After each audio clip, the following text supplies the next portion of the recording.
শ্রী শ্রী শচীনন্দন নদিয়া বিহারী শ্রী গৌরহরি পরম পাবন পতিতোদ্ধারণ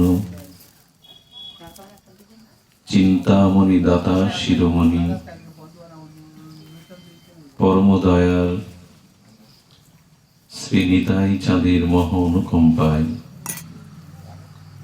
শ্রী শ্রী গান্ধার্বিকা গিরিধারী অপর অনুকম্পায় বঙ্গজননীর সোনাবাড়িয়া স্থিত শ্যামসুন্দর মঠ মন্দির শ্রী অঙ্গনে মার্গশীর্ষ অধ্যায়নে সুমঙ্গল মাঙ্গলিক যে ভক্তিযজ্ঞের পরমায়োজন, সেই সুধা যজ্ঞের অমৃত যজ্ঞের পরম আয়োজনে এই শুভ সন্ধিক্ষণে মহামায়েন্দ্রক্ষণে অস্মাদীয় জীবনধন জীবন সর্বস্ব প্রাতঃস্মরণীয় পরম বন্দনীয় সদ্গুরু শ্রী ভগবান শ্রী গুরু মহারাজের আতুল আতুল পাবন পদারবিন্দে পরার্ধ কোটি দণ্ডবৎ প্রণতি। সমাগত মহাপ্রভুর অনুরাগী বৈষ্ণবজন, মহন্তজন, সন্তজন, সুধীজন, শ্রদ্ধাশীলা ধর্মশীলা দেবী মূর্তি মাতৃগণ, সকল ভক্তচরণে দিন অতি দিনের সচ্ছদ্র দণ্ডবৎ প্রণতি। সকলের কৃপাশিস ভিক্ষা যাচনা করে আমরা মহাপ্রভুর পরম করুণার মহাদানে প্রবেশের চেষ্টা পাব। মহাপ্রভুর প্রিয় পরিকর গৌড়ীয় আচার্য কুলতিলক রাগ ভক্তির ধ্রুবতারা শ্রী শ্রী প্রভাতানন্দ সরস্বতীপাদ তার অমর গ্রন্থ শ্রী চৈতন্য চন্দ্রামৃতে তিনি মহাপ্রভুর করুণা, তার কৃপা যাচনা করছেন। কাল কলি বর্লীন ইন্দ্রিয় বৈরাগ্য বর্গা শ্রী ভক্তি মার্গ ইহ কণ্টক কোটির উদ্ধা হা হা কজামি বিকল কিমহং করমি শ্রী চৈতন্য চন্দ্র যদি নাদ্য কৃপাত করমি। দেখুন, বর্তমান সময় এটিকে আমরা একটা কাল কবলিত অন্ধকারাচ্ছন্ন কলি নামে অভিহিত করি। এই কলিতে মানুষের ইন্দ্রিয় যেগুলি, মোবাইল কাছে বাচ্চাগুলো বন্ধ করে দিন, মানুষের ইন্দ্রিয়গুলি অতি বলবান। মানুষের শুদ্ধ চেতনা, শুদ্ধ বিচার, শুদ্ধ বিবেক আজ ইন্দ্রিয়রূপ শত্রুর দ্বারা পরাভূত। প্রবল পরাক্রমশালী আমাদের ইন্দ্রিয়গণ, এবং মানুষ যদি আত্মকল্যাণের পথে, আত্মসাক্ষাৎকারের পথে, নিজ কল্যাণের পথে চলতে চায়, সেখানে সেই চলার পথে কণ্টকাকীর্ণ বড় বাধা। মানুষ তার আত্মকল্যাণ, নিজ কল্যাণের পথে, ভজন পথে, প্রগতির পথে চলতে পথ বড় কণ্টকাকীর্ণ।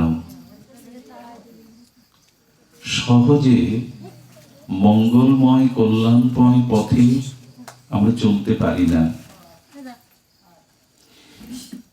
দেখুন, কলি সম্পর্কে বলা হয়েছে আদি ব্যাধি শত গ্রন্থা। মানুষের আদি অর্থাৎ হৃদয়ের যে বেদনা, মানসিক যে যন্ত্রণা আর শারীরিক যে ব্যাধি, এটি গ্রস্ত হয়ে গেছে মানুষ।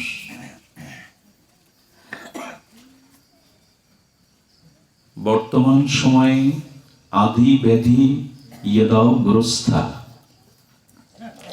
ভগবান বললেন শারীরিক যন্ত্রণা সহনীয়, কিন্তু মানসিক যন্ত্রণা বড় প্রবল হয়েছে বর্তমানে। নিরস্ত জ্ঞানচক্ষুষা। ধ্যান দিন, মানুষের যে জ্ঞান দৃষ্টি,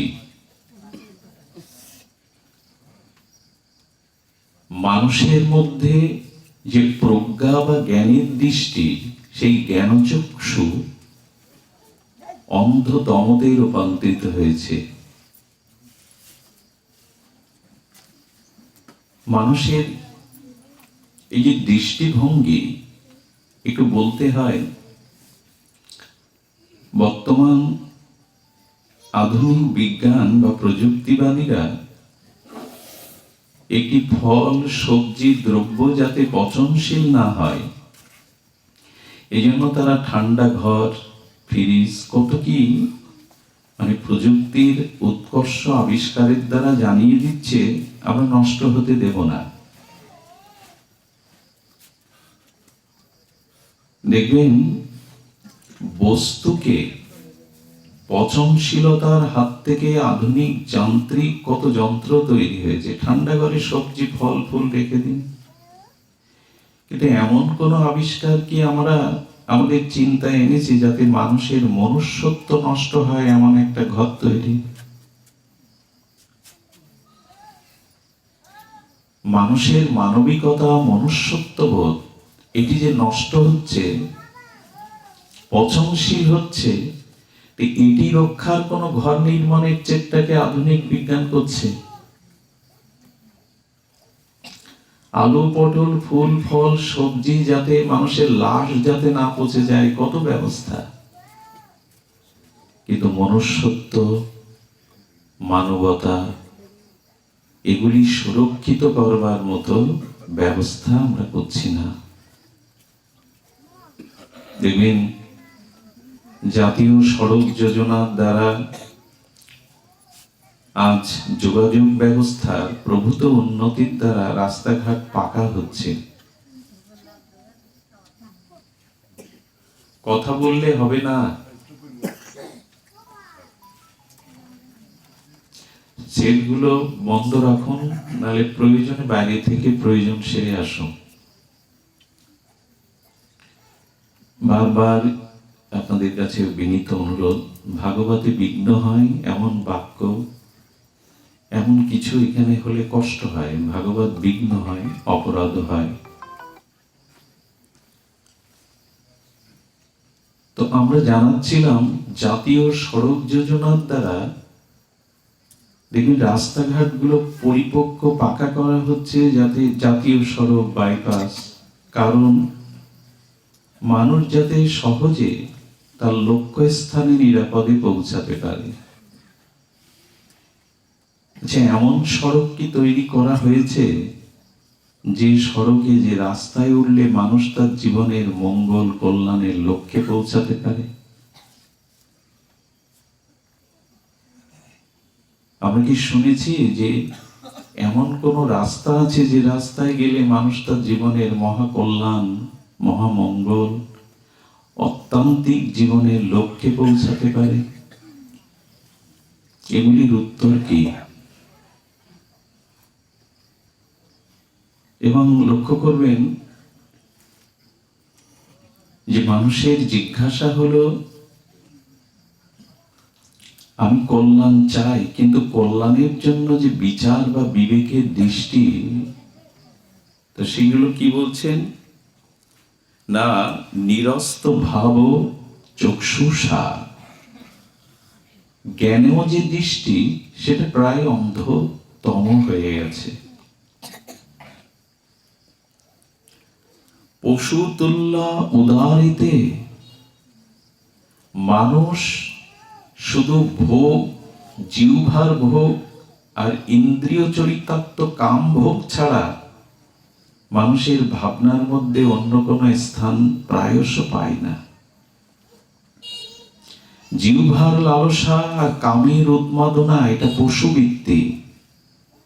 প্রায়শ মানুষ এখন কি করে জীবনকে কামনার দ্বারা উপভোগ করব আর জিহ্বার লালসা কি করে মিটাবো, এই পশুবৃত্তি জড়োদ্যত হয়ে গেছে। সারা বিশ্বের দিকে তাকালে দেখা যায় ভৌতিক ভোগবাদ, স্থূলবাদ, জড়বাদ পৃথিবীকে গ্রাস করেছে। আমি বড় একটা নামকরা হোটেলের সামনে দিয়ে যেতে গিয়ে দেখলাম দীর্ঘ লাইন। একটা থালি, সেখানে যেটা খাওয়ার বস্তু 500 টাকা, কিন্তু মানুষ আধা ঘন্টা 40 মিনিট লাইন দিয়ে দাঁড়িয়ে আছে। বিরক্তি হচ্ছে না? কিন্তু যদি মানুষ সাধু দর্শনে যায় তীর্থধামে, সেখানে সাধুকে দেখা না পেলে বলে আজকাল সাধুদের বড় কি বলা যায়, সাধুদের বড় সময় মহামূল্যবান, ওনার দর্শন পাওয়া যাবে না। 10 মিনিট দাঁড়ালে বিরক্তি হয়ে যায়। 500 টাকা ব্যয় করে একটা খাবার লাইনে দাঁড়িয়ে আধা ঘন্টা, অথচ কোথাও সাধু দর্শনে গেলে সামান্য বিলম্বিত হলে তার অধৈর্য হয়ে পড়ে। মানুষ মদ এক জায়গায় কিনতে গেলেও দূর দূরান্তে দুধ ফেরি করলেও তা নিতে আগ্রহ দেখায় না। এজন্য মানুষের বর্তমান প্রেক্ষাপট সেটি প্রায়ত ভোগের দ্বারা পশুবৎ আমরা জীবন যাপনে অভ্যস্ত। কথাগুলি বলছি এই কারণে, বর্তমান প্রেক্ষাপট কাল কবলিত কলির যে দৌদণ্ড প্রতাপ, সেটি আমাদের আগে জানা দরকার। কারণ আলোকে প্রকাশ করতে গেলে অন্ধকারকে পাশে রাখতে হয়। অন্ধকারকে পাশে না রাখলে আলোর পরিচয় দেওয়া যায় না। চারিদিকে কলি ঘোর তিমিরে গরসল জগজন, অন্ধকার হয়ে আসছে। দেহ মাত্রৈক দিষ্টতা, মানুষের আত্মচেতনা বা আত্ম অনুসন্ধান, আত্ম উপলব্ধি এটি নাই। দেহ সর্বস্বই বর্তমানে আমাদের উপলব্ধি। তো এই যেখানে অবস্থা, সেখানে বলছেন চৈতন্য চন্দ্র যদি নাবদাত কৃপাত করমে, কলি ঘোর তিমিরে গরসল জগজন, ধর্ম কর্ম রঘুদূর, অসাধনে চিন্তামণি বিধি মিলাইল আনি, গোড়া বড় দয়ার ঠাকুর। এখন উপায় জানাচ্ছেন গ্রন্থকার। উপায় হলো, হে চৈতন্য চন্দ্র, যদি তুমি আজ কৃপা না করো তো আমার কি গতি হবে, কি করব আমি?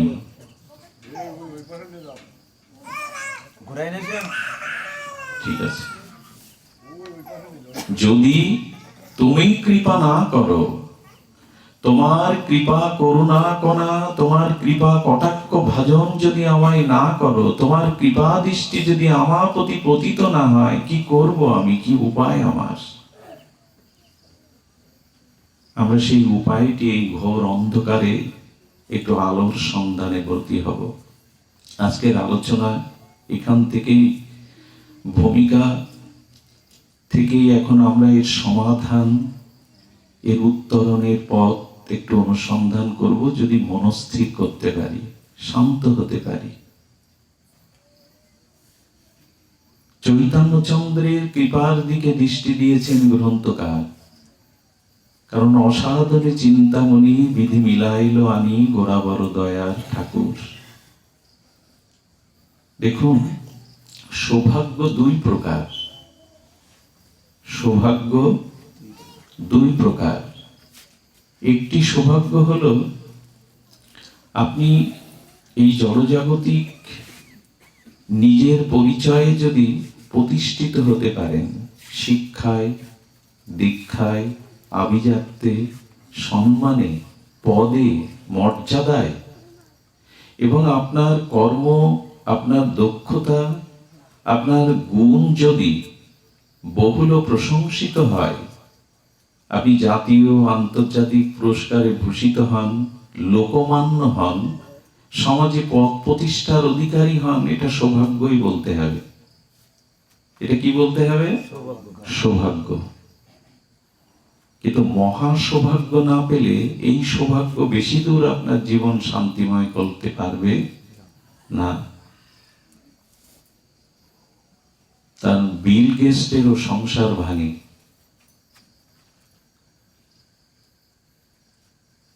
কালকের যিনি সর্বময় ক্ষমতার অধিকারী,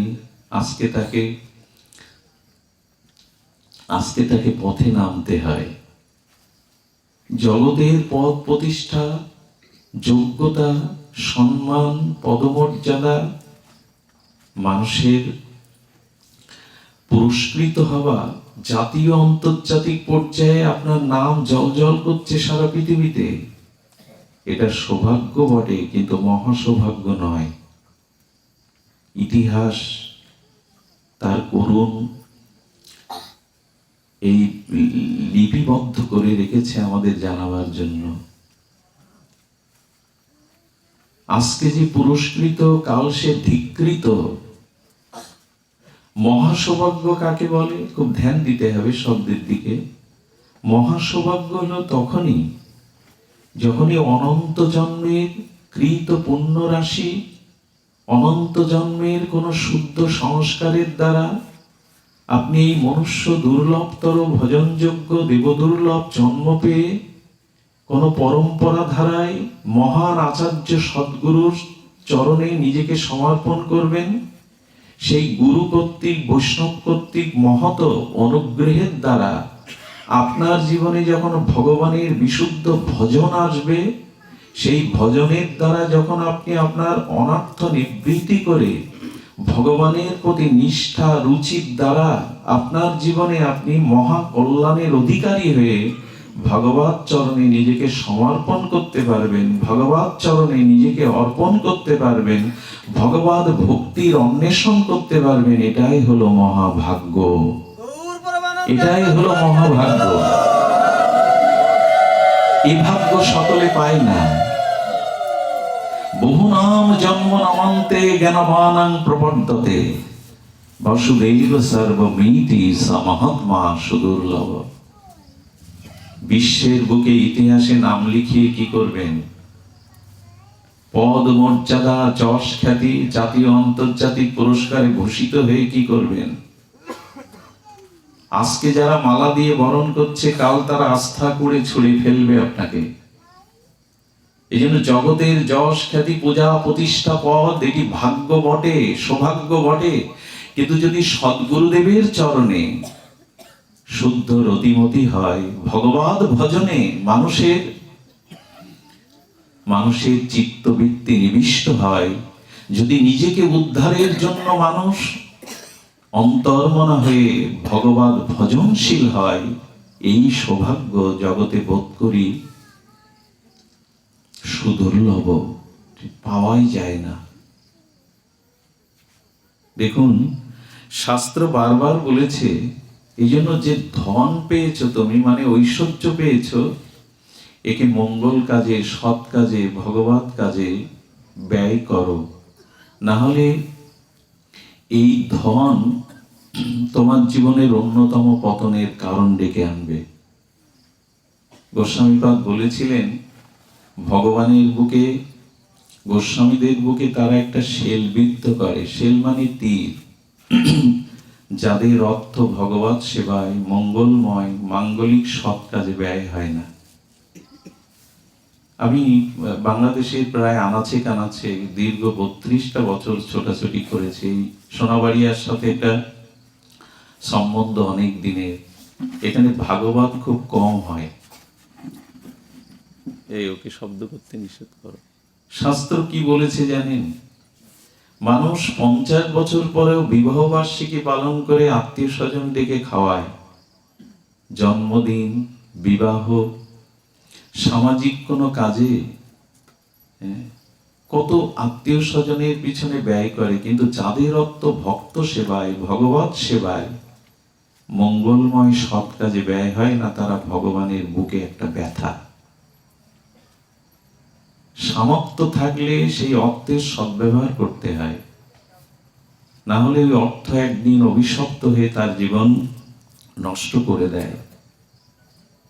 আর যদি আপনার ভিতরে গুণ থাকে, সেই গুণ যদি আপনার ভিতরে যোগ্যতা ছিল, গুণ ছিল, যদি সেই গুণ আপনি পরার্থে, জগতের মঙ্গলার্থে, ঈশ্বরের মহামহিমা প্রচারে ব্যয় না করেন, ওই গুণ একদিন পরম অবগুণ হয়ে, অযশ হয়ে আপনার জীবনকে কলঙ্কিত করবে। এজন্য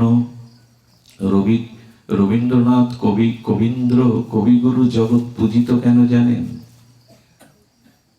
হ্যাঁ, সূর্য উঠলে পৃথিবী প্রকাশিত হয় দিব্য আলোকে, অলসতা ছেড়ে মহানিদ্রা কবল হতে সবাই জেগে ওঠে, পুষ্প প্রকাশিত হয়, নির্মলতা প্রকাশ হয়। কিন্তু পেচক দেখবেন, পেঁচা যাকে বলে, এই পেঁচা সূর্যের আলোতে কি করে? সূর্যের আলোতে এই পেচক গালি দিতে থাকে, ঠুকরে অভিশপ্ত করতে থাকে। কবিগুরু রবীন্দ্রনাথকে আজ কবীন্দ্র রূপে, বিশ্বকবি রূপে, ঋষি কবি রূপে পূজিত কেন জানেন? তার গীতাঞ্জলির প্রতিটি পয়ারে, প্রতিটি অক্ষরে তিনি আত্মনিবেদন জানিয়েছেন। তার পরমের প্রতি, প্রিয়ের প্রতি, পরমেশ্বরের প্রতি আত্মনিবেদন জানিয়েছেন। তিনি বলেছেন, তুমি মোর আনন্দ হয়েছিলে আমার খেলায়, আনন্দে তাই ভুলেছিলাম কেটেছে দিন হেলায়। তিনি এও বলেছেন, সুর দিয়েছ তুমি, আমি তোমার গান তো গাইনি।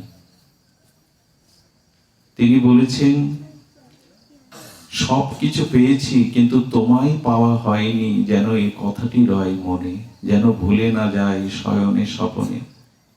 তোমায় ঘরে আনা হয়নি, তোমায় জানা হয়নি, যেন এই কথাটি বিরহ জাগায়, আমাকে বেদনা জাগায়। কিন্তু জগতে দেখবেন অনেক কবি আছেন, অনেক সাহিত্যিক আছেন, তাদের জীবন আলেখ্য যদি দেখেন, শেষ জীবনে তারা পথহারা হয়ে অভিশপ্ত হয়েছেন। আমাদের বাংলাদেশের একজন প্রখ্যাত সাহিত্যিক শেষ জীবনে এসে তিনি পথ হারিয়ে ফেললেন। তার কলমে মোহিত হয়নি এমন সাহিত্যপ্রেমী ছিল না, কিন্তু নিজে পথ হারিয়ে ফেললেন। এজন্য যার গুণ আছে, সেই গুণ যদি জগতের কল্যাণে, মানব কল্যাণে, ঈশ্বরের মহাগুণকীর্তনে সেই গুণ যদি সে ক্রিয়াশীল না করে, তবে একদিন কলঙ্কিত অধ্যায় রচনা করে সে। যদি বল থাকে, তবে সেই বল কল্যাণময় কাজে নিয়োগ করো। সেই ক্ষাত্রবীর্য, সেই ক্ষাত্রবল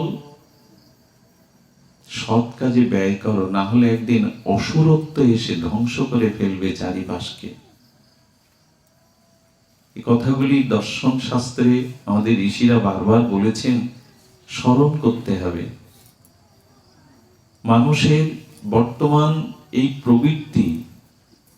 প্রবৃত্তি বা ভোগবাদ থেকে, জড়বাদ থেকে, এই সহজ অমল শুদ্ধ চেতনার জন্যই মহাপ্রভুর কৃপা যাচনা করেছেন গ্রন্থকার।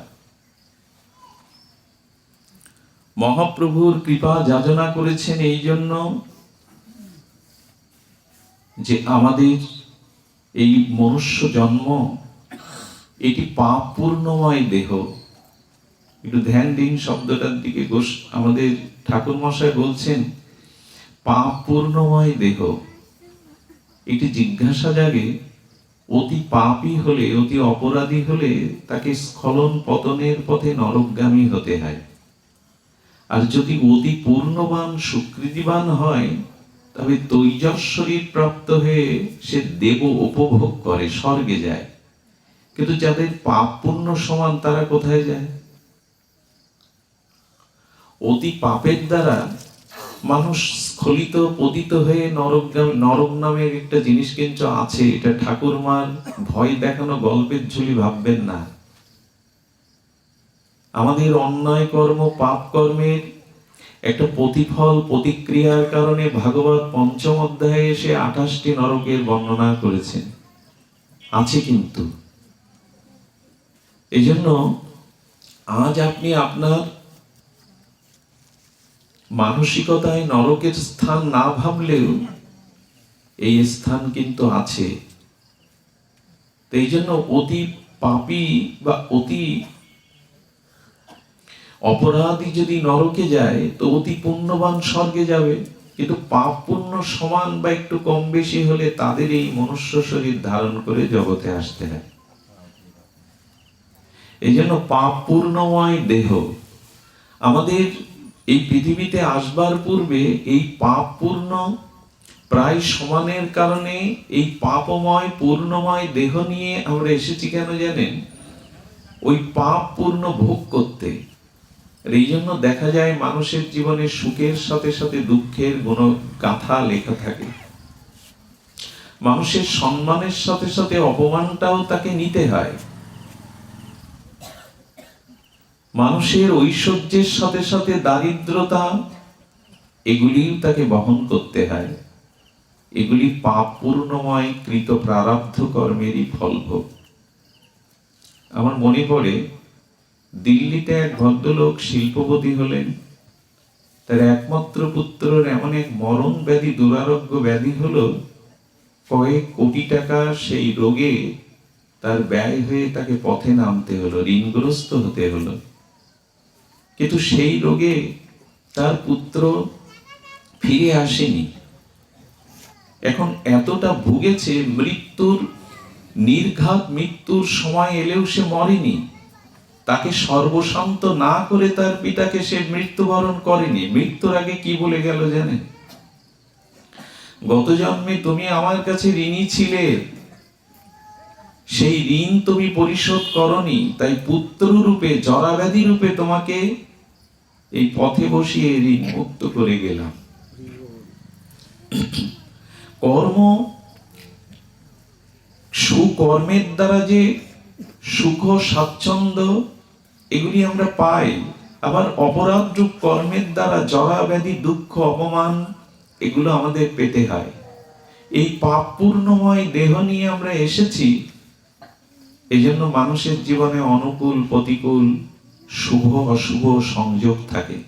এটাতে তাড়াতে চেষ্টা করবেন না, বরঞ্চ ভগবানকে বলুন, এই জন্মেই বুঝিবা সেই পুরাতন অন্যায় পাপকে কর্মফলের দ্বারা, দুঃখ কষ্টের দ্বারা শোধ করে নাও। এই জন্মেই বুঝিবা তুমি সেই পাপ পূর্ণকে আমাকে পরিশোধ করে নাও, যাতে পুনঃ পুনঃ জন্ম মৃত্যু চক্রে আবর্তনে না আসতে হয়। শুধু ভক্তগণ, এই জন্য এই পাপ পূর্ণ ভোগময় দেহ যখন পেয়েছি, তখন মৃত্যুর পরে কি গতি, এটা ভাবতে গেলে যেন ব্যথা আসে মনে।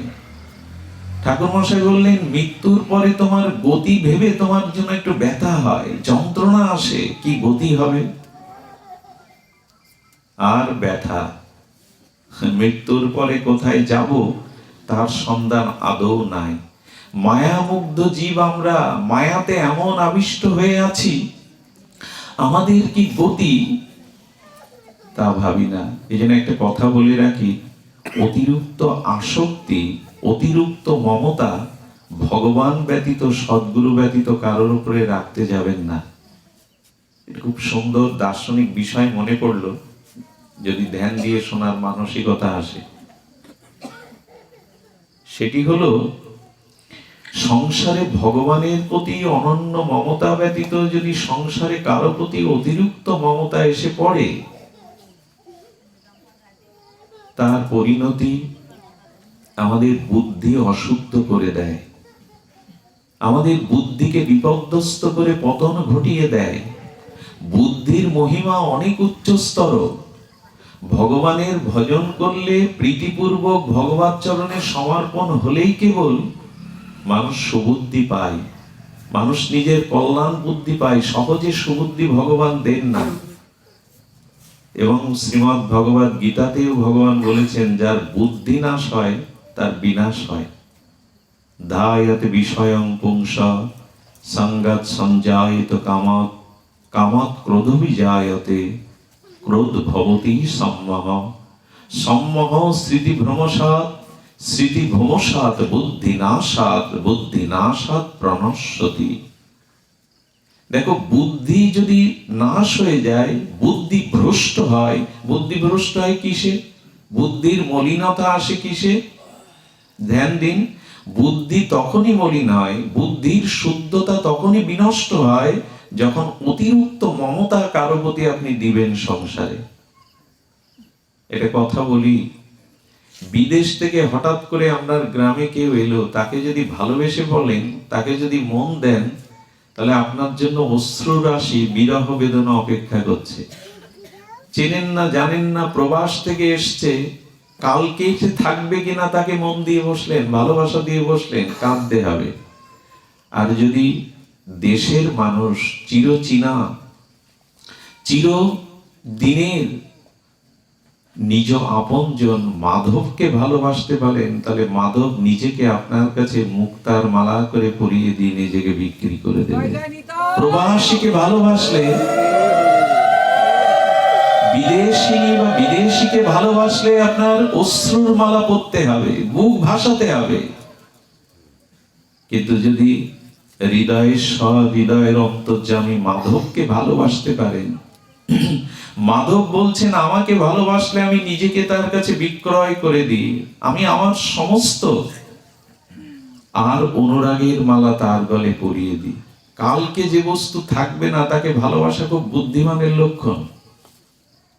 আগামী দিন যা আমার কাছে থাকবে না, অনিত্য, ধ্বংসশীল হবে, তাকে মন দেওয়া, তার প্রতি আসক্তি করা খুব বেশি বুদ্ধিমানের লক্ষণ। আমরা তো তাই করে বসছি।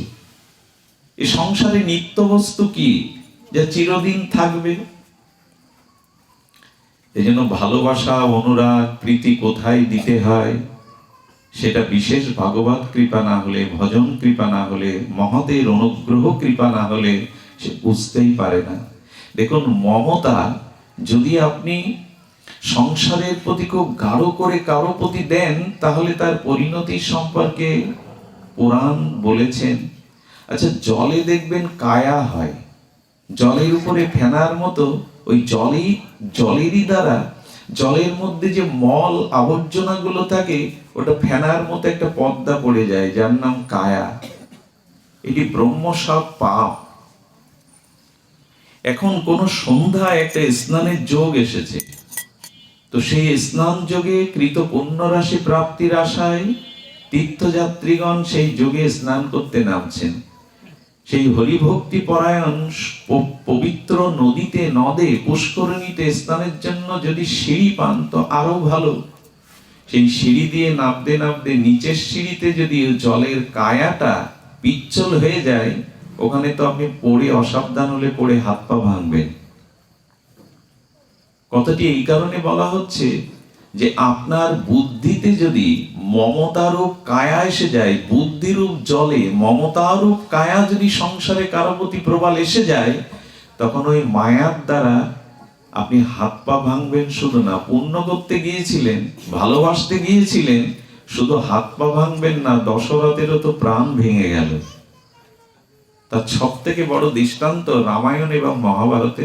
ধ্যান দিন, কথাটি খুব মার্মিক কথা। যদি হৃদয়ে নিয়ে যান, সামনের দিনগুলিতে কারো প্রতি অতিরিক্ত মমতা আসবার আগে আপনার বিবেক একবার বিচার করে দেখবে এই কথা।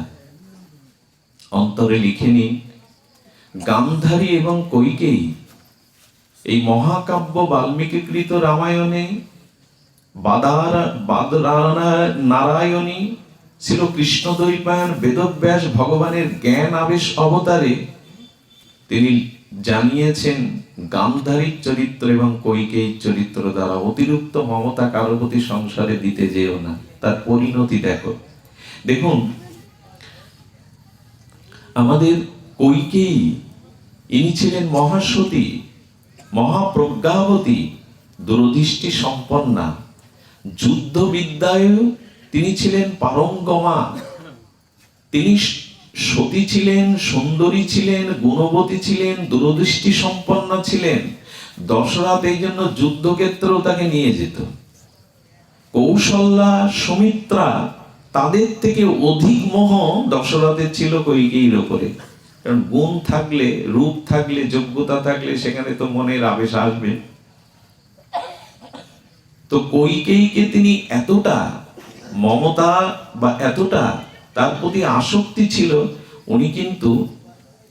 উনি কিন্তু হাত পায়ে ভাঙলেন না, প্রাণ ভেঙে দিল কইকেয়ী।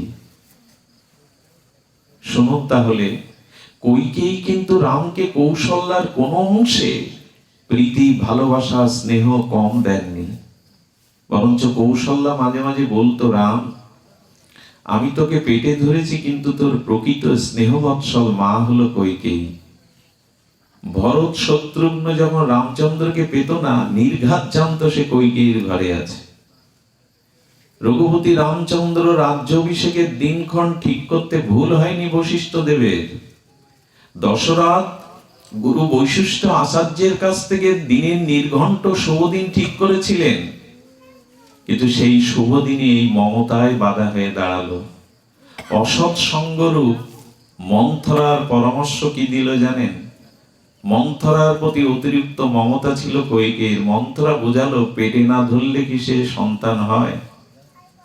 পেট থেকে যে আসেনি, গর্ভ থেকে যে জাত হয়নি, সে কি সন্তান হয়? আরে রামকে তো তুমি পেটে ধরনি, ভরতকেই পেটে ধরেছো। তো নিজের পেটের ছেলে, তাকে তুমি তার স্বার্থ দেখলে না, তার সুখ সমৃদ্ধি দেখলে না। রাম রাজা হবে আর তুমি দাসী হবে।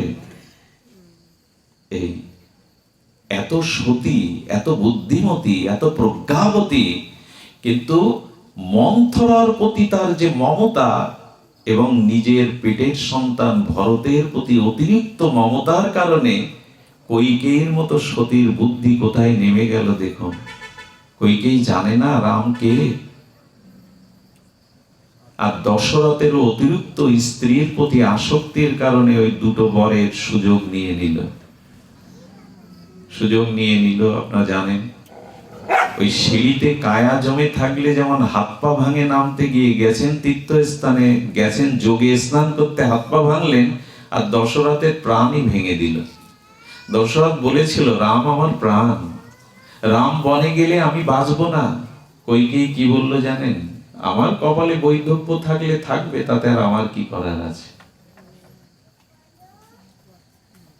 কোন সতীসাধ্বী রমণী বলতে পারে এ কথা? কারণ বুদ্ধি মমতার দ্বারা, ভরতের প্রতি, পেটের সন্তানের প্রতি অতিরিক্ত মমতার দ্বারা বুদ্ধি বিপর্যস্ত হয়ে গেল। আমাদের কি হবে যদি মন্থরার মতো কুসঙ্গ থাকে, আর যদি তারা এ জাতীয় বুদ্ধি আমাদের দিতে থাকে? আমি যত বড়ই কইকেয়ী হই, বিদুষিনী হই, আমি জ্বালিয়ে দেব, ধ্বংস করে দেব সবকিছু।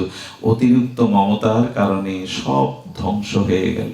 ধ্বংস বলতে এখানে কইকেয়ী, রঘুপতি, অন্য অর্থ আছে, আমরা সে অর্থ নেব না। তুলসীদাস গোস্বামী বলেছেন, না, কইকেয়ীর মমতাই শেষ করে দিল।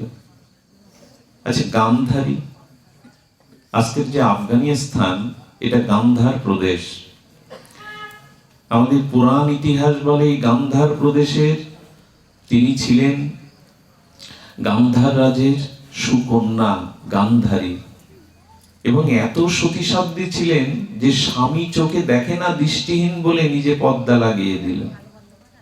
এবং আপনারা জানেন, গান্ধারী কুরুক্ষেত্রের যুদ্ধের আগে সেই পরম সত্য কথাটি, মহাবাণীটি বলেছিলেন দুর্যোধনকে, যথা ধর্ম তথা জয়। কতটা প্রজ্ঞাবতী হলে তিনি এই কথা বলতে পারেন, যেখানে ধর্ম সেখানেই জয়। দুর্যোধনকে বহুবার বোঝাতে চেষ্টা করেছেন, কুলবধূর অপমান করিস না, পাণ্ডবদের বঞ্চিত করিস না, কারণ তিনি সতী ছিলেন, বিদুষিনী ছিলেন। কিন্তু ৯৯টা পুত্র যখন মারা গেল, তখন একমাত্র বেঁচে থাকা পুত্র দুর্যোধনের প্রতি অতিরিক্ত মমতা এলো। বিদুর বলেছিল, গান্ধারী, ওকে জন্মের পর মমতারূপ বিষ না খাইয়ে মেরে ফেলাই উচিত ছিল, তাহলে কুরু বংশ কুরুক্ষেত্রের জন্ম হতো না।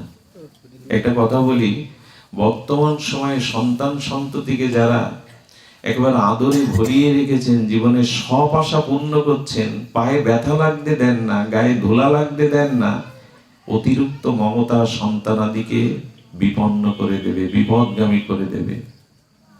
প্রায়শ এই জাতীয় আদরের দুলালরাই এখন স্খলিত হয়। এই জন্য কারো জীবনে অতিরিক্ত কিছু পাওয়া ঠিক নয়, অতিরিক্ত মমতা ঠিক নয়। আজ ধৃতরাষ্ট্র জন্মান্ধ জ্ঞানান্ধ হয়ে অতিরিক্ত মমতার কারণে ডেকে এনেছিলেন অভিশাপ। ধৃতরাষ্ট্র সাধারণ নয়, কিন্তু মমতাই তাকে অন্ধ করে দিল, পতন ঘটিয়ে দিল। কথাগুলি হয়তো সাধারণ, কিন্তু এটা আমাদের জীবন দর্শন। তো সেই গান্ধারী বলল, আমার একমাত্র পুত্র বেঁচে আছে, আশার প্রদীপ, তাকে বাঁচিয়ে রাখতে হবে। এই যে অতিরিক্ত মমতা তখনও দুর্যোধনের প্রতি দিল, আর তাতে বলল ভীমকে হত্যা করবার জন্য, মারবার জন্য দুর্যোধনকে আমি অমর করব। এই জন্য আপনারা জানেন সে ঘটনা। উনি সংবাদ দিলেন দুর্যোধনকে যে আমি আজ চোখের পর্দা খুলব, একটি নির্দিষ্ট ঘরে দুর্যোধনের অঙ্গের দিকে যদি আমি দৃষ্টিপাত করি, ওর অঙ্গ অমর হবে, কেউ ওকে বধ করতে পারবে না। ও যেন আমার কাছে নিশীতে একা আসে। কিন্তু কথাটি যখন ভগবান অন্তর্যামী জেনে গেলেন, দেখুন ভগবানের চরণে শরণ নিলে কি হয়। ভগবান শ্রীকৃষ্ণ অপেক্ষা করে আছেন দুর্যোধন কখন গান্ধারীর কাছে যাবে। উনি জানতেন সতী গান্ধারীর প্রখর দৃষ্টি, তার সতীত্বের তেজ যদি দুর্যোধনের অঙ্গে পড়ে, অমর হবে ও। ওকে বধ করতে ভীম কেন, কেউ পারবে না। ভগবানের চরণে আশ্রয় নিলে কি হয় দেখুন। দুর্যোধন রাতের অন্ধকারে বিবস্ত্র উলঙ্গ হয়ে চলেছেন মায়ের ঘরে, শ্রীকৃষ্ণ সামনে উপস্থিত। ভগবান যখন উপস্থিত, দুর্যোধন লজ্জা ঢাকার জন্য বসে পড়েছে। স্মিত হাস্যে গোবিন্দ তখন বললেন, দুর্যোধন, অন্যের বস্ত্র কেড়ে নেওয়া তোমার স্বভাব, আজ তোমার বস্ত্র কে কাটলো? তুমি তো দ্রৌপদীর বস্ত্র হরণের মূল নায়ক, তুমি অন্যের বস্ত্র কেড়ে নেওয়ার জন্য পারদর্শী, তোমার বস্ত্র কে কাটলো আজকে? বলছেন দুর্যোধন, আমি মায়ের কাছে যাচ্ছি। বলেন, আমি জানি, তবে নিজের সন্তান হয়ে মায়ের কাছে উলঙ্গ হয়ে যেতে নেই। আপনারা জানেন ভগবান একটি বস্ত্র তার লজ্জা স্থানটাকে ঢেকে দিয়েছিলেন।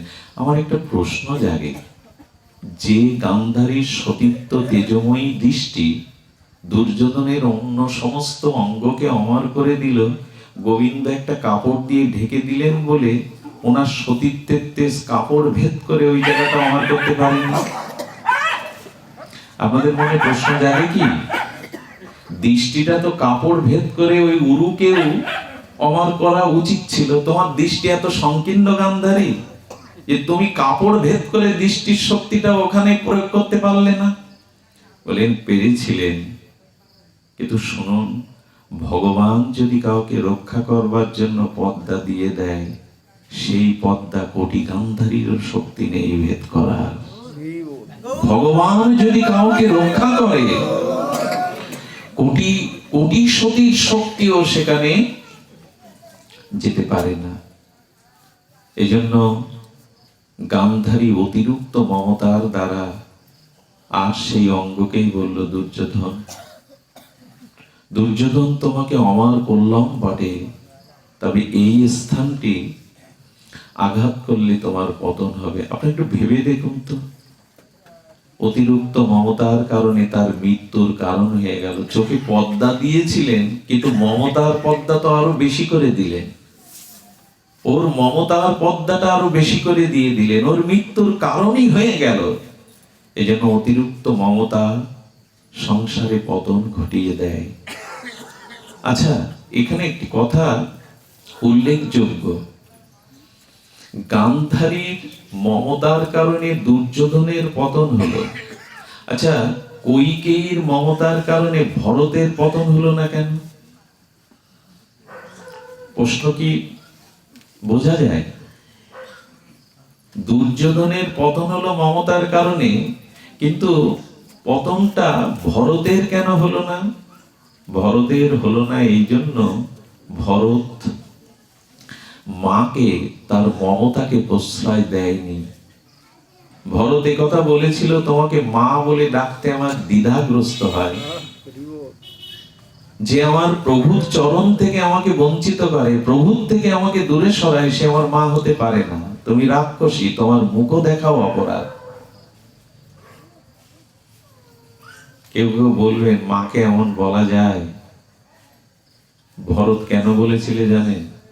মা চোখে জল আসুক, অন্তরে আঘাত লাগুক, এই আঘাত পেতে পেতে আমার কটাক্ষ বাক্য বাণের দ্বারা যদি মা কষ্ট পায়, তখন মার মনে এই হবে যে রামকে বনবাসে পাঠালাম, সে যাওয়ার সময় প্রণাম করে আশীর্বাদ নিল, আর যার মমতায় যাকে রাজা করছি সে আমাকে আজ রাক্ষসী বলছে। যাতে আমার থেকে মমতাটা কেটে গিয়ে রামের চরণে যায়, এই জন্যই মাকে আমি কত কথা বলছি। অনেকেই ভরতের প্রতি প্রশ্ন তোলেন, মাকে এরকম বলা যায় গর্ভধারিণীকে? কিন্তু বলছেন তার উদ্দেশ্য মমতাটা যাতে প্রভুর চরণে যায়। এই জন্য ভরত সন্ত ছিলেন, সাধু ছিলেন, রামচরণে তার অনুরাগ ছিল। এই জন্য তিনি সেই মমতার কারণে মায়ের কথা রাখেননি। রাজ্যে তিনি অভিষিক্ত হননি। 14টা বছর তিনি ধুলায় ধূসরিত ফল দুগ্ধ পেয়ে রামের থেকে কঠিন বৈরাগ্যের দ্বারা 14 বছর কাটিয়েছিলেন। এই জন্য বলছি, মমতা কিন্তু আমাদের বুদ্ধিকে বিপর্যস্ত করে দিয়ে পতন ঘটাবে। এই জন্য বলছে ভগবানের প্রতি মমতাটা দাও, অনন্য মমতা বিষ্ণু। এই জড় দেহকে, এই পচা গলা সংসারের দেহজাত মমতা, এটা তোমার পতন ডেকে আনবে। আনছেও তাই। দেহাবেশ, জড় আবেশ আজ আমাদেরকে পতন উন্মুখ করে চলেছে। এখন উপায় কি? আমরা উপায়টি জানবার জন্য একটু আস্বাদন করছিলাম। উপায় একটাই, রাত গভীর না হতে দিয়ে সময়ের দিকে দৃষ্টি রেখে আমরা সংক্ষিপ্ত সারাংশটা বলবো। উপায় একটি, উপায় আর কিছু নয়। আসুন আমরা ভগবানের চরণে শরণাগতি ধর্ম আশ্রয় গ্রহণ করি। ভগবানের চরণে আমরা শরণাগত হই। এই বিষয়ে কিঞ্চিত আস্বাদন দিয়ে পাঠ বিশ্রাম রাখবো। শরণাগতি ধর্ম, এটি এখন একমাত্র আমাদের এই ঘোর অন্ধকারে তিমিরে একমাত্র আশার আলো। প্রদীপটা যেমন অন্ধকারে জেলে জানিয়ে দেয় আমি অন্ধকার ভেদ করে দীপশিখার দ্বারা জ্বলছি, তুমিও শরণাগতির আলোয় এই কলির ঘোর অন্ধকারে তুমি আলোকিত হও। তুমি নিজেকে ধন্য করো, আলোকিত করো। অন্ধকারেই তো প্রদীপ জ্বলে। তো এই ঘোর স্থূলবাদের, ভোগ প্রবৃত্তিবাদের মধ্যে, এই ঘোর তিমির অন্ধকারের মধ্যে তুমি শরণাগতির আলো জ্বালো। এই শরণাগতি ছাড়া আমাদের অন্য উপায়ও নেই। এই জন্য তো চৈতন্য চন্দ্র মম, হে চৈতন্য চন্দ্র, হে নিতাই চাঁদ, তুমি আমার দিকে কৃপার দৃষ্টি দাও, আমি তোমার চরণে শরণ নিলাম। দেখুন একটা কথা বলি, পুতনা যখন ভগবানের হত্যা করবার জন্য বাল ঘাতিনী রুদির সানা শিশু হত্যাকারিণী পুতনা যায়, লক্ষ্য করতে হবে শব্দের দিকে। পুতনা যখন গোবিন্দের সামনে যায়, কি রূপে গেল? উনি সুন্দর বেশ ধরেছিলেন। এখন কমলা দেবী লক্ষ্মীর মতো সুন্দর বেশ। আচ্ছা, গোবিন্দ পুতনাকে দেখে চোখ বন্ধ করলো। গোবিন্দ দেখে চোখ বন্ধ করার কারণ হলো, গোবিন্দ বলছেন ও ধরেছে রমণীর বেশ, অভিনয় করছে মায়ের, আর ভেতরে আছে হিংসা, কপটতা। বলে যে রমণীর মধ্যে, যার মধ্যে এই 3টে জিনিস দেখবে, ভগবান বললেন তাকে দেখলে আমি অন্ধ হয়ে যাই, তার দিকে তাকাই না, আমি তার দিকে দৃষ্টিই দেই না। ও ধরেছে সুন্দরী রমণীর রূপ, অভিনয় করছে মা মাসি, আর ভিতরে আছে হিংসা, জিঘাংসা। গোবিন্দ বললেন এদের দেখলে আমি চোখ খুলতে পারি না। আচ্ছা, গোবিন্দ চোখ খুললেন না, কিন্তু তাকে কৃপা করলেন কেন? খুব মার্মিক কথা, আজকের অনুষ্ঠানে একটি সার কথা যদি অন্তরে নিতে পারেন। গোবিন্দ বলছেন আরেকটি কারণ আছে জানো, জীবের ভেতরে যে পাপ আছে, অপকর্ম আছে, তার যে অন্যায় কর্ম আছে, কুকর্ম আছে, এটা যদি আমি দেখতাম তাহলে কাউকে কৃপা করতে পারতাম না। ভগবানের কাছে আপনি যখন যাবেন, কথাটি এত মার্মিক কথা, আপনার অতীতের অনন্ত জন্মের পাপ কৃত কর্ম ভগবান দেখবে না। যদি দেখতেন করুণা করতে পারতেন না। এতটা পাপ সঞ্চয় করেছি অনন্ত জন্মে, এত অশাস্ত্রীয় কর্ম আমার দ্বারা জগতে হয়েছে, ভগবান যদি ওটা চোখ মেলে দেখতেন আমাকে। আচ্ছা, এই সংসারে যারা আমাকে বিশ্বাস করে, শ্রদ্ধা করে, আমার প্রতি আস্থা যাদের পুরোপুরি আছে, তারা যদি আমার পাপ কর্ম, গোপন কর্মগুলো জেনে যায়, আমাকে তারা আর মেনে নিতে পারবে না। কিন্তু ভগবানকে দেখুন তো, মন্দিরে যখন যান, হৃদয়ের অন্তর্যামী ভগবানের অজানা আছে কিছু আপনার জীবনে কি করেছেন, তবু তার চরণে শরণাগতিতে কেউ যদি এগিয়ে গিয়ে বলে আমি তোমার হলাম, গোবিন্দ বললেন তোমার অনন্ত জন্মের পাপের দিকে দৃষ্টি দেই না, কারণ ওটা দিলে আমি তোমাকে কৃপা করতে পারতাম না।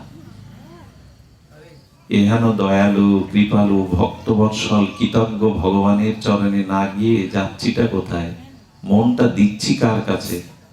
কাকেই বা চাইছি জীবনে? এই জন্য খুব অভিশাপ হয়ে ফিরে আসে যখন মনের গতি ভগবানের দিকে না যায়। উপায় তো অন্য কিছু নেই।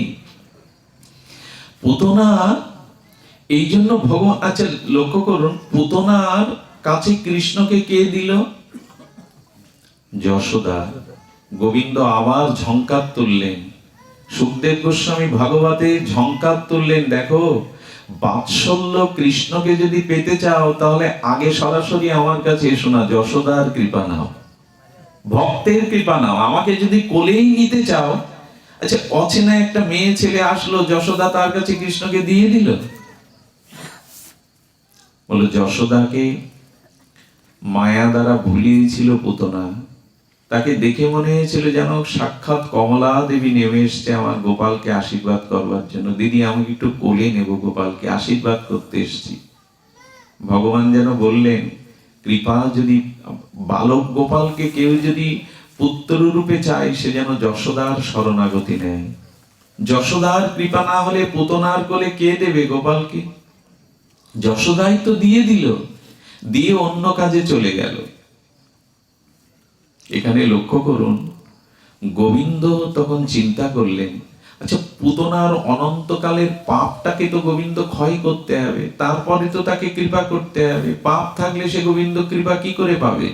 এই জন্য চোখ বন্ধ করে স্তনে এমন একটি কামড় দিয়েছিলেন, সেই ভীষণ জড় জড় ব্যথার দ্বারা গোবিন্দ কি করলেন? এই যে ব্যথা পেলেন, গোবিন্দ যখন তার প্রাণটা চোষণ করছেন, এই যে ব্যথাটা দিলেন তাকে, এই ব্যথার দ্বারা তার অনন্ত জন্মের পাপটাকে তিনি, যদি বলেন এত তাড়াতাড়ি শোধ হয়ে গেল, এই ব্যথাটা মৃত্যুর সময় কারা পায় জানেন? মৃত্যু কিন্তু দুই ভাবে আসে। মৃত্যু দুই ভাবে আসে, শুনুন। শাস্ত্র বলেছে, যদি যদি আমাদের জীবনে ভজন ব্যতীত আর যদি মহৎ অপরাধ আদি, পাপ আদি আমাদের জীবনে ভোগ থাকে, অতিরিক্ত আসক্তি থাকে, মৃত্যুটা সুখকর কখনো নয়। মৃত্যুর সেই যন্ত্রণা, মৃত্যুর সেই অসন্তোষ, ভীষ্ম কুরুক্ষেত্রে আর এত প্রজ্ঞাবান হয়েও, সাক্ষাৎ জ্ঞানমূর্তি হয়েও পিতামহ ভীষ্ম স্বরের উপরে, তীরের উপরে কিছুটা অসন্তোষ, মনের বেদনা পেয়েছিলেন। কৃষ্ণ তাকে এইটা জানিয়েছিলেন, পিতামহ তুমি পাপ করনি, কিন্তু তুমি পাপ দেখেছিলে। আরে দ্রৌপদীর বস্ত্রহরণ তুমি আটকাতে পারতে, তুমি পিতামহ, তুমি পারতে, কিন্তু তুমি পাপ দেখেছিলে। এই দেখাটাই আজকে তোমার অসন্তোষের কারণ হয়ে দাঁড়িয়েছে। পুতনার জীবনে তিনি অনেক পাপ করেছিলেন, শিশু হত্যা করেছিলেন। গোবিন্দ এই জন্য, আচ্ছা গোবিন্দকে কোলে নিলে কারো কষ্ট হয়? ভগবানকে যে বুকে নেয় তার কষ্ট হয় কি?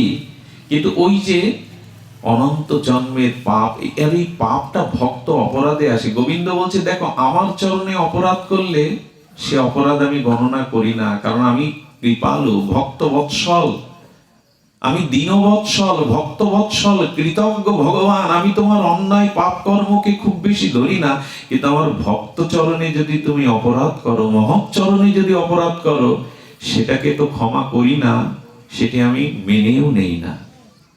এই একটা কথা আমার মনে পড়ে, কাশীতে একজন মহান সন্ত একজনকে বাক্যালাপের দ্বারা, অর্থের দ্বারা, তাকে কিছুটা স্নেহ মমতার দ্বারা ভালোবাসতেন।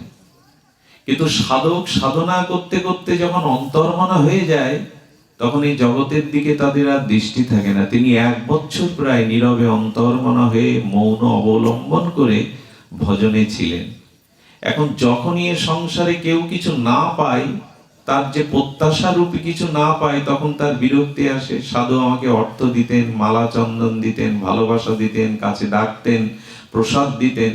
এখন উনি অন্তর্মানা হয়ে গেছে। কি করতে লাগলো জানেন? এই ভালোবাসার অভাব বোধ করে তার স্বার্থ পরিপূরণ না হলে বলতে লাগলো উনি ভণ্ড, উনি প্রতারক, লোক দেখাচ্ছেন উনি অন্তর্মানা। কি বলবো আপনাদের, 2 মাসের মধ্যে ওনার স্মৃতিশক্তি নষ্ট হয়ে গেল, উন্মাদ হয়ে গেলেন। কাশীর ড্রেনের মধ্যে পড়ে থাকতেন, কিলকিল করে হাসতেন, যন্ত্রণা পেতেন। ভগবান বলছেন দেখো, পুতনাকে এই যন্ত্রণা দেওয়ার কারণ হলো একটাই, ভীষ্ম তার সরসজ্জায় ইচ্ছা মৃত্যুরূপ পিতামহ ভীষ্ম মনের অসন্তোষ পাওয়ার একটাই কারণ, ভক্ত চরণে যখন কোনো অপরাধ হয়, এটা আমি ক্ষমা করি না। এই জন্য ভগবানের কাছে যা কিছু করুন, তিনি কৃপালু, দয়ালু, ভক্তবৎসল, কিন্তু কোনো মহতের চরণে অপরাধ করতে যাবেন না। সব শেষ ওখানে। আপনি অনন্ত কোটি ভজন করেন, সে ভজন কাজে দেবে না, ভজন হতে বাদ পড়ে যেতে হবে। এইখানটাই সতর্ক হওয়া খুব দরকার। সেটি হলো কোনো মহৎ চরণে অবজ্ঞা, অপরাধ যাতে না হয়। আপনারা জানেন, পুতনার দেহটাকেও গোবিন্দ পবিত্র করে দিয়েছিলেন। আচ্ছা, পুতনার দেহতে তার স্তনে গোবিন্দ অধর ছুঁয়েছিলেন বলে পুতনার লাশ থেকে তার দাহ ক্রিয়ার সময় পুরো গোকুল দিব্য গন্ধে ভরে গিয়েছিল। এক মহাজন বড় রস করে বলেছেন, কেন জানো? চন্দন বৃক্ষ, 100 বছরের চন্দন বৃক্ষ যে কাটে, তার গাও সুগন্ধময় হয়ে যায়। তো যে বৃক্ষকে কাটলে, যে বৃক্ষকে কাটতে থাকলে সেই বৃক্ষ তাকেও সুগন্ধময় করে দেয়, আর স্বয়ং ভগবানকে যে কোলে তুলে নিয়েছে, সে যত পাপই হোক, তাকে কেন গোবিন্দ প্রেম ভক্তি দেবেন না? চন্দন বৃক্ষের পবন বাতাসে পাশের গাছগুলিও চন্দন বৃক্ষে রূপান্তরিত হয়। তাহলে সাধুর মহিমা কি হবে, ভগবানের মহিমা কি হবে? এই জন্য বললেন শরণাগতিতে এসো। এই শরণাগতি হলো আমাদের একমাত্র পথ, আর কোনো পথ খোলা নেই আমাদের।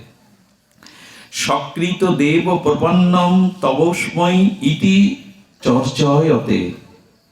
রামচন্দ্র ভগবান বিভীষণকে রাত 12টার সময় শরণাগতিতে এলেন। আরে বিভীষণ রাবণের লাথি খেয়ে, আমাদেরও জানি না, সংসারে লাথি খেলেই কেবল রামের কথা মনে পড়ে। বিভীষণকে রামকে জানতো না, কিন্তু রাবণের রাজসভার মধ্যে তার লাথি খেয়েই মনে পড়লো, রাবণের হাতে মরে লাভ কি, যেতে হয় তো রামের পথেই যায়, চরণে যায়। সংসারের লাথি খেতে খেতে আমাদের এই বুদ্ধি কবে হবে যে আমরা রাবণের সান্নিধ্য ছেড়ে কবে রঘুপতি রামচন্দ্রের চরণে যাব? লাথি খায়, কিন্তু এই জ্ঞান আমাদের হয় না। সংসারে এত ব্যথা বেদনা, যন্ত্রণা, কষ্ট, ভুল বুঝাবুঝি, এত অভিশাপ, তারপরও ভগবানের চরণে যাওয়ার বিভীষণ ভুল করেনি। রাবণের পদাঘাতে সংসারে আঘাত পেয়ে তিনি রাত দ্বিপ্রহরেই চললেন সমুদ্রের এপারে রামচন্দ্রের তাবুতে। তিনি এসে যখন প্রপত্তি জানালেন, শরণাগতি জানালেন, তখন রামচন্দ্র সুগ্রীব জাম্ববানকে ডেকে বললেন, আগামীকাল লঙ্কার যুদ্ধ সূচনা, আজকে রাবণের ভাই এসেছে শরণাগতিতে আমার চরণে শরণাপন্ন হতে। রাজনৈতিক প্রজ্ঞা বিশ্লেষক তোমাদের কি বলো, বলো তোমরা। সুগ্রীব বলল, শত্রুর ভাইকে যুদ্ধের আগের দিন আশ্রয় দেওয়া রাজনৈতিক পরামর্শ হলো, তাকে আশ্রয় দেওয়া যায় না, বন্দি করে রাখুন, যুদ্ধের শেষে ছেড়ে দেবেন। রাক্ষস জাতি, ওদের বিশ্বাস নেই, ওরা আপনার দুর্বলতাকে জানার জন্য বিভীষণ এসেছে। কাল যুদ্ধ আজকে কেন আসবে, ওকে বন্দি করুন। জাম্ববানের সেই মত, বিভীষণের সেই মত। যখন এটি বললেন, দদামি তৎ ব্রতং মম এতৎ, রামচন্দ্র বললেন, তোমরা তোমাদের প্রজ্ঞা রাজনৈতিক বুদ্ধিতে যথার্থ বলেছে যে শত্রুর ভাইকে আগের দিন নিশীথে আশ্রয় দেওয়া উচিত নাই, কিন্তু আমার যে একটা জীবনে ব্রত আছে, কত ভরসার কথা দেখুন, কত আশার কথা দেখুন।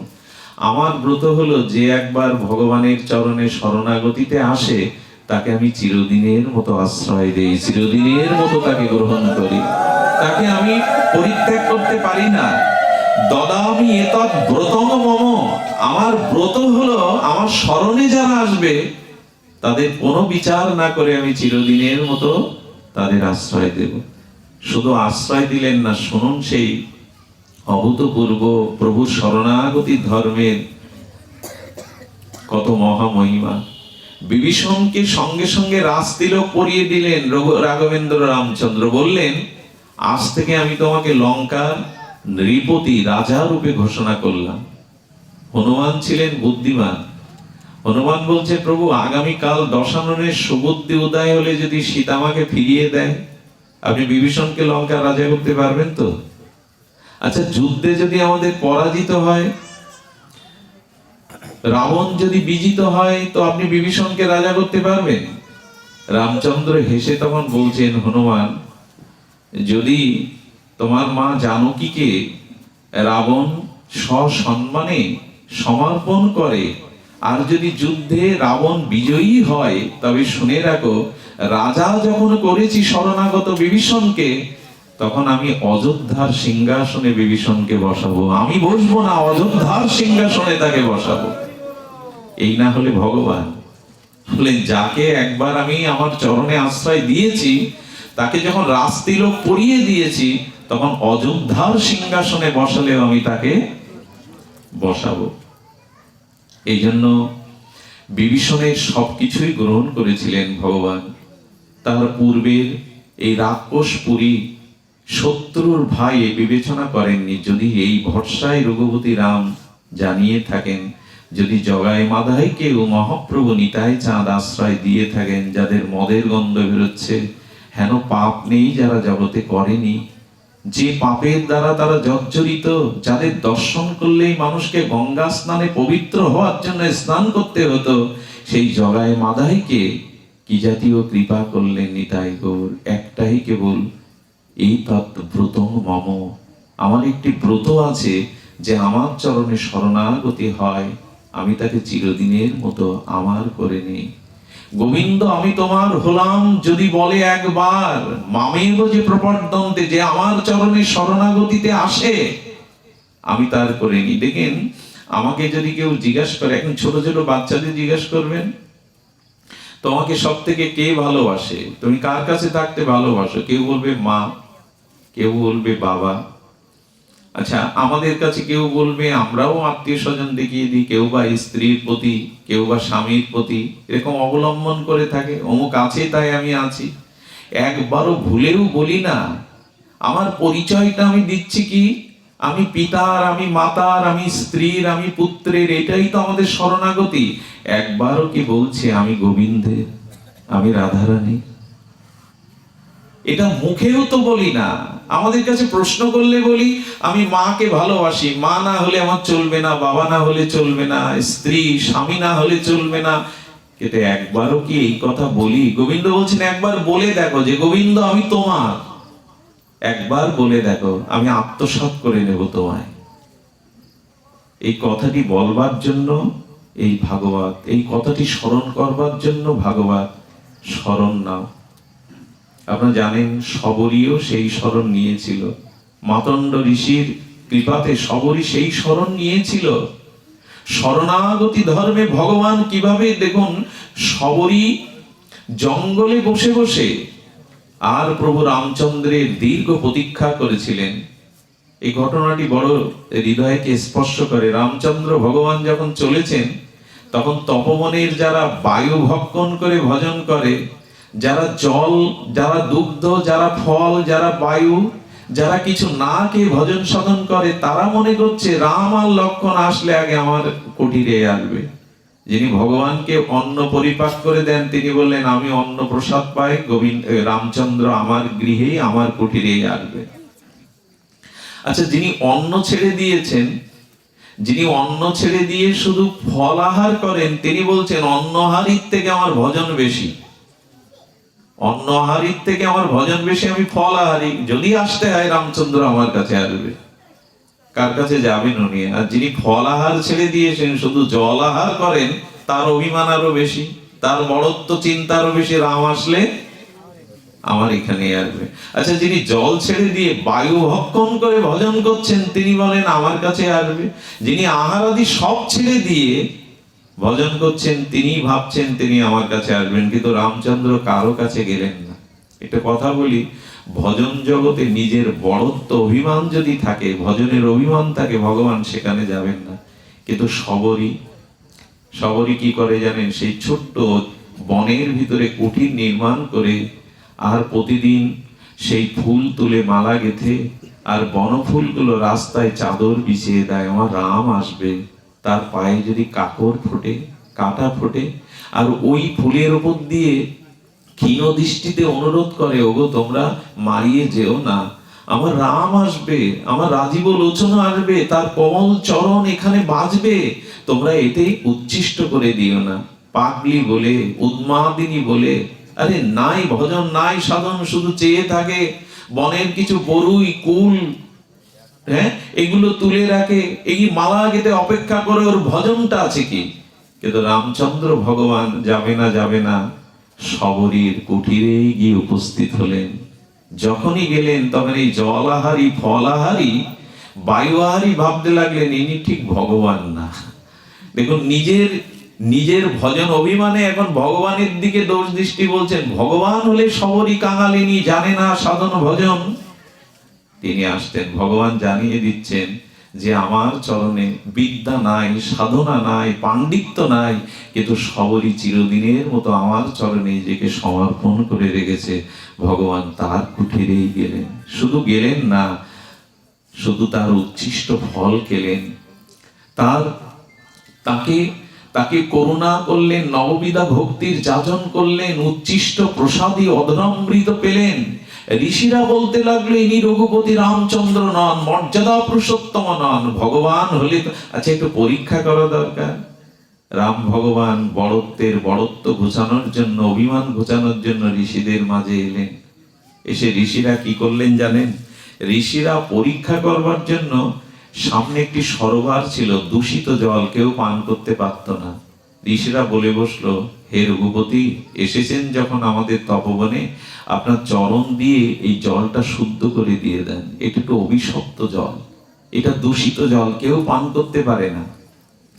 রামচন্দ্র কি করলেন জানেন? শবরীর মহামহিমাকে, আত্মসমর্পণকারী শরণাগতি ভক্তের মহিমাকে জানানোর জন্য জলে যেই পা দিলেন, কি বলবো আপনাদের, পা দেওয়ার সাথে সাথে জল পোকামাকড় জমে গেল, আরো দূষিত হয়ে গেল। নিশ্চিত করে ঋষিরা তখন বলল ইনি ভগবান না। যার চরণে স্পর্শে পাষাণী অহল্যা উদ্ধার হয়, সে ভগবান হলে, সেই রাম হলে তার চরণে স্পর্শে সরোবরের জল শুদ্ধ হয়ে যেত, এই ভগবান না। রামচন্দ্র তখন বললেন, আপনারা যদি কিছু না মনে করেন, আপনারা ঋষি মুনি, মনীন্দ্র, যোগীন্দ্র, অমলাত্মা, বিমলাত্মাগণ, আপনাদের চরণটা একটু রাখুন না, আমি বলছি এটা শুদ্ধ হয়ে যাবে। ঋষিরা ভাবলে একটা সুযোগ প্রমাণ করার যে আমরা কত বড় তপস্বী, কত বড় ভক্ত।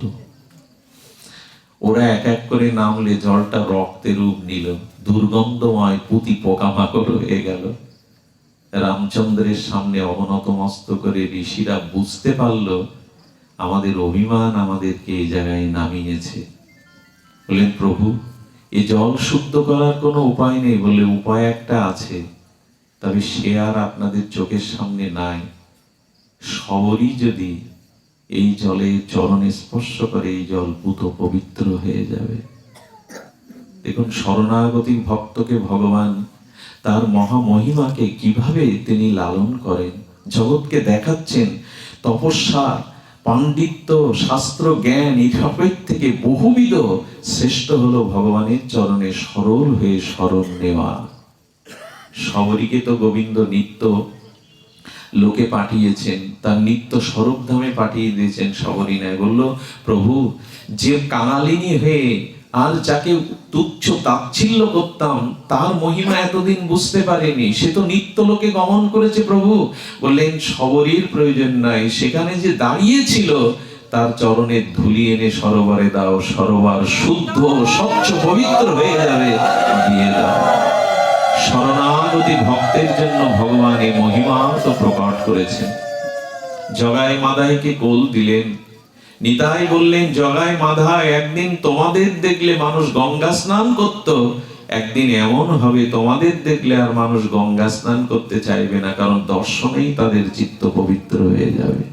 দর্শনেই চিত্ত পবিত্র হয়ে যাবে। এই জন্য শাস্ত্র বলেন শরণাগতি চাই। শরণাগতি ভক্তকে গোবিন্দ রক্ষা করেন, যেমন করেছিলেন এই পাষাণী মানবী হওয়া অহল্যাকে। অহল্যার জ্ঞান এবং বিবেক এক সময় লুপ্ত হয়েছিল ইন্দ্রের কামোদ্দীপ্ত তার কুবাসনায়। তিনি জানতে পেরেছিলেন ইনি আমার পতি গৌতম নন। আর এটা জেনেও যখন তিনি লিপ্ত হয়েছিলেন, তখন একমাত্র উপায় ছিল রামচরণে শরণাগতি। তিনি কি করেছিলেন জানেন? রামচন্দ্র যবে অবধে যাচ্ছেন, তিনি জনকপুরীতে যাচ্ছেন, যেতে যেতে যেতে যেতে বিশ্বামিত্রকে সামনে দিয়ে রাম মাঝখানে, লক্ষণ পেছনে, জগৎকে জানাচ্ছেন গুরুদেবের আগে যেও না, গুরুদেবের আনুগত্যে চলো। স্বয়ং ভগবান হয়েও বিশ্বামিত্রের পেছনে চলেছেন। হঠাৎ রামচন্দ্র দাঁড়িয়ে গেলেন ওই পাষাণের দিকে দাঁড়িয়ে। বিশ্বামিত্র বলছেন, রাম কেন দাঁড়িয়ে গেলে? কেন জানি না গুরুদেব, এই জায়গাটা একটু শুনশান কেন? এখানে তৃণগুলো মরে গেছে, পাখিগুলো আর কলকাকলি করে না, সবুজ পল্লবে ঘেরা এই বনবিদিকার মধ্যে এই জায়গাটা কেন পুড়ে ছাই হয়ে গেছে? পাথরের দিকে দৃষ্টি দিলেন। সবরই যেন, আসলে এই পাথর বলতে কি, মানুষ যখন জড়ত্বে মানে অতিরিক্ত ভোগ পাপ অপরাধে লিপ্ত হয়, তখন তার ভিতরে জড়ত্ব আছে, এই জন্য পাষাণ বলা হয়। চেতনা ছিল তার। তিনি তাকিয়ে আছেন রামচন্দ্রের দিকে। গুরুদেব কৃপা করে আসুন, এই পাথরটা যেন অব্যক্ত ভাষায় আমাকে ডাকছে। প্রভু তুমি যদি এড়িয়ে যাও, তুমি যদি উপেক্ষা করে যাও, এ পাষাণীর আর কোনোদিন কল্যাণ হবে না, উদ্ধার হবে না, তুমি এড়িয়ে যেও না। এই হলো ভগবান। একজন পাপের দ্বারা পাথর হয়ে আছে, রামচন্দ্রের দৃষ্টি সেদিকে গেছে। আর রামচন্দ্র এগিয়ে বললেন, শ্রী গুরুদেব আপনি কৃপা করে আপনার চরণ ধুলিটি দিন। দেখুন স্বয়ং ভগবান হয়ে গুরু মহিমা প্রকাশ করছেন। বলে রাম তুমি এক কাজ করো, আমি পরিক্রমা করছি, এই পরিক্রমার দ্বারা তুমিও পরিক্রমা করো। বিশ্বামিত্র সবই জানেন, এবং রামচন্দ্রের চরণের মহিমা প্রকাশের জন্য যখন পরিক্রমা করছে, তখন বিশ্বামিত্র বলছেন, ওগো পাষাণী রূপী অহল্যা নিয়ে নাও। বাতাসকে বিশ্বামিত্র বললেন, বাতাস রামচন্দ্রের চরণ রেণু উড়িয়ে তুমি পাষাণের বুকে দাও। এই পাষাণী উদ্ধারের জন্য রামচন্দ্রের চরণ কৃপা ছাড়া তার কোনো উপায় নেই। পবন বাতাসের দ্বারা চরণ ধুলি এড়িয়ে দিলে। রাম কখনো কারো মাথার উপরে পা তুলে দেন না। প্রভু এত কৃপালু, ওই চরণ ধুলির স্পর্শ লাগার সাথে সাথে তিনি পাষাণী থেকে মানবী হয়ে গেলেন, উদ্ধার হয়ে গেলেন। এবং অহল্যা একটি সিদ্ধান্ত জগৎকে জানিয়ে গেল। সেই সিদ্ধান্তটা আর কিছু নয়, সেই সিদ্ধান্তটা একটি, ওগো ভগবান যে পথে যায়, গুরু যে পথে যায়, সেই পথেই পড়ে থাকো। অন্য পথে গেলে দেখবেন যারা পরিক্রমা দেয়, গিরিরাজ পরিক্রমা, ওখানে যদি অসুস্থ হয়েও পড়ে থাকেন, পরিক্রমা মার্গে যদি পড়ে থাকেন, কেউ না কেউ সহৃদয় ভক্ত তুলে নেবে। এ অসুস্থ হয়ে পড়েছে, একে কাঁধে নাও, একে ধরে তুলে পরিক্রমায় নাও। আমি বলি কি, এই ভজনের পথে পড়ে থাকুন, ভক্ত ভগবানের পথে পড়ে থাকুন। কোনো না কোনো দিন হয়তো ভগবানের কৃপা, ভক্তের কৃপা আপনার উপরে আসবে। শুধু ভক্তগণ, এই শরণাগতি ধর্মই জয়যুক্ত হোক। এই শরণাগতি আমাদের একমাত্র উপায়। গৌর গোবিন্দের চরণে নিজেকে নিষ্কপটে সমর্পণ করে দিয়ে শুধু একবার যদি বলতে পারেন, গোবিন্দ আমি তোমার, হে রাধে আমি তোমার, তবে তিনি গ্রহণ করবেন। এ কথা শাস্ত্রেই বলেছেন। আমার এই ব্রতং মম, আমার একমাত্র ব্রত, কেউ শরণাগতিতে এলে আমি তাকে চিরদিনের মতো আমার করে নিই। শুধু ভক্তগণ, শুধু ভক্তগণ,